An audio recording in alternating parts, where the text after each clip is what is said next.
The shape mark operator is quite a specialist tool in that it's designed to produce shapes on a surface.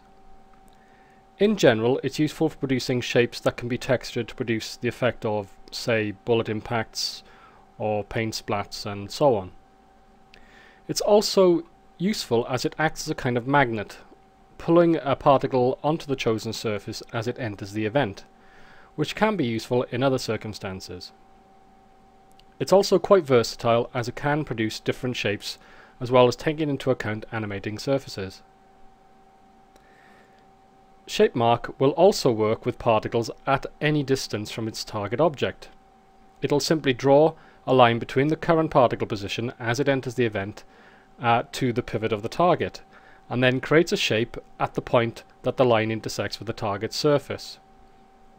This can produce unpredictable results when the particles are at a large distance when they enter the event, so it usually pays to use shape mark in an event that follows a collision test with shape mark's target surface. This of course is a general rule, though use shape mark as you see fit. Let's have a look at the operator's parameters. The first parameter is contact object, and as you can see you've got a pick button here. In our example scene we have a teapot, which you can see I've animated. I've animated its translation so you can see it moves from the left hand side of the screen over to the right, and you can also see I've put a noise modifier on it and I've turned on the option to have it animated, so it's also wobbling around as it passes in front of our rain of arrows that you can see coming in here.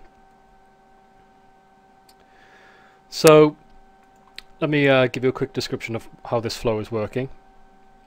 We have a position icon, so you've got the particles positioned at the icon here.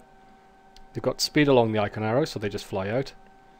Then we assign a tetra shape. You can see tetra here, 0.95 in size. We then scale it down to a certain size, and we expand its x-axis to make it longer, so it actually looks a little bit more like an arrow. And I've also given it some scale variation. Then we apply a force, which is gravity, which is using this space warp here. We align the rotation of these particles with the actual speed of the particles, so you can see they follow the trajectory as it flies through the air. We have a collision, which is using U deflector 1, which we can see over here, and you can see that that is actually referencing the teapot object here.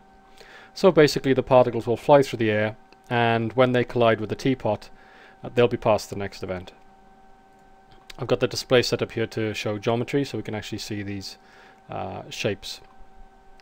When it gets past the next event, you can see you've actually got the shape mark operator, and this is where shape mark actually comes in. So the first thing that happens when the particles strike the surface, if I actually zoom in here a little bit, you can see the particles coming in, and where they strike the surface, you can see they're striking the surface here. They're creating a shape mark there. The first thing that happens is, as you can see, it creates a shape, and we have to decide what the orientation of that shape is. And you can see you've got a fly out here. You've got four options. You can see you can align the, I believe it's the x-axis, with the speed of the particle as it strikes the surface, or you can use the particle's x-axis, its y-axis, its z-axis, or you can just use a random orientation. So you can see the different results here. And there with speed. You can also use some divergence on these values so you can actually get some randomization of that orientation. So that's pretty simple what we've got going on there. In the next group we define the size, and you can see that in this example I've actually defined slightly rectangular shapes. That's just to give an easier view of actually the orientation, which I've just demonstrated.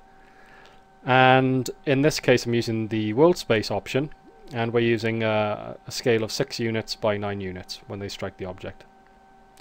The other option that you can use is in local space, and for this to work you actually need to set up some local space scale beforehand.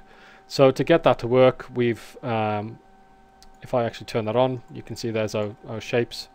I'll just progress the animation a little bit further so we get a few more.